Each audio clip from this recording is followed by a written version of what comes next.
to'xtang, shoshilmang. Davomini hali eshitmadingiz.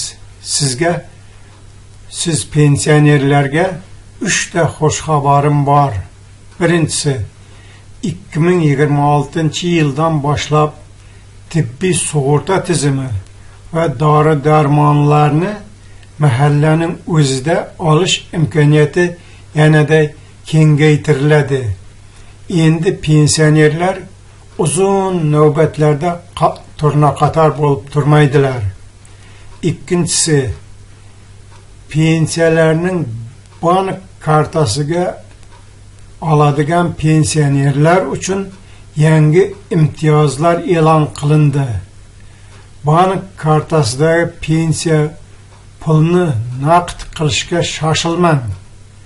To'lovlarni terminallarda to'lasangiz, pensiya pulingizning barakasi ko'proq bo'ladi. Uchinchisi, keksa inson jamiyat tayanchi. 2026-yilda davlatimiz keksalar uylariga, pensionerlar dam olish maskanlariga, keksalar uchun uyushtiriladigan madaniy tadbirlarga ko'proq e'tibor qaratmoqchi. Chunki keksa inson uyda yolg'iz qolib ketmasligi kerak.